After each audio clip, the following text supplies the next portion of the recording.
Eto nga yung luto ng kaldereta na masasabi mong sarasa pa lang ay ulam na. Grabe, tignan nyo naman mga mari, nagmamantika pa nga. Mapapadami na naman ang kain natin nito. Kaya dapat madami talaga tayong sinaing at para hindi mabitin. Alam kong natakam kayo kaya wag kayong mag-alala at share ko nga sa inyo kung paano ko nga luto ditong kaldereta na may gata. Ang una ko munang ginawa ay nagpainit ng kawali at para maprito muna natin itong baka. At dahil kaldereta ang ating lulutuin, pa-cubes nga ang hiwa natin sa karne. Naghalo na nga ako dyan ng mga taba-taba kasi yan yung gusto ng partner ko. Pag ganyan na nga yung itsura ng ating baka, igilid muna natin kasi maglalagay ako dito ng butter. Imbis na mantika ay butter na nga lang ang aking ilalagay at para malinam na. Pero kung ayaw nyo naman ng butter, pwede naman mantika. Natunaw na nga din yung butter kaya nagisa na nga ako dito ng sibuyas at bawang. Igisa nga lang natin ng maayos. Kailangan talaga mga mari gisang-gisa yung sibuyas at bawang. Pag nagisa na nga, ihalo na nga natin yung baka. Grabe, wala pa nga tayong nilalagay ng mga pampalasa pero ang bango na nga ng ating niluluto. Maya-maya nga lang inaglagay na nga din ako ng paminta at asin. Sinasama ko talaga sa gisa yung paminta at asin para nga mas masarap. Yan talaga laging ginagawa ko. Pagkatapos naman ay maglalagay nga tayo dito ng tomato paste. Pag kaldereta nga ang aking niluluto mga mare, hindi na nga ako naglalagay ng tomato sauce. Bali dinadamihan ko na nga lang ng tomato paste. Haluin nga lang natin ang maayos at para magisa na nga din itong tomato paste. Pag okay na nga ay pwede na tayo dito maglagay ng tubig.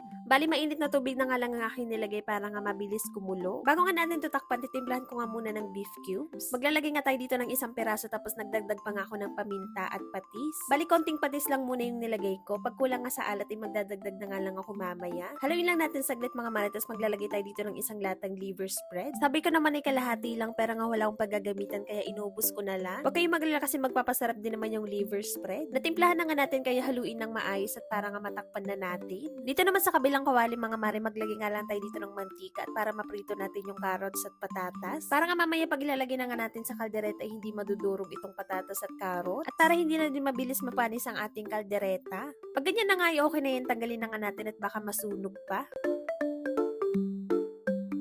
Malambot na nga din ang karne natin tapos konti na nga lang yung sabaw kaya ilalagay ko na nga din itong gata. Mga mara, ito talaga yung magpapasarap sa ating kaldereta. Sayang at wala tayong peanut butter kaya hindi na natin malalagyan. May isa pa nga akong nakalimutan mga mara, yung pickles. Ngayon ko nga lang naalala na walang pickles habang ini-edit ko to. So ayan na nga mga mara, tatakman lang natin ulit to tapos hintayin natin maluto yung gata. At dahil konti na nga lang yung sabaw, haluin nga natin to para nga hindi masunog yung ilalim. Pagkatapos naman ay ilagay na nga natin yung carrots at patatas na prinito natin kanina. Medyo matigas pa nga yung carrots at patatas pero huwag kayong mag-alala, maluluto pa din yan. At para mas mabango pa nga itong ating bell pepper, prinito ko nga muna ito dito sa kawali. Wala pa nga ilang minuto ay nagmantika na nga itong ating kaldereta. Agad ko na nga din nilagay yung bell pepper na prinito natin.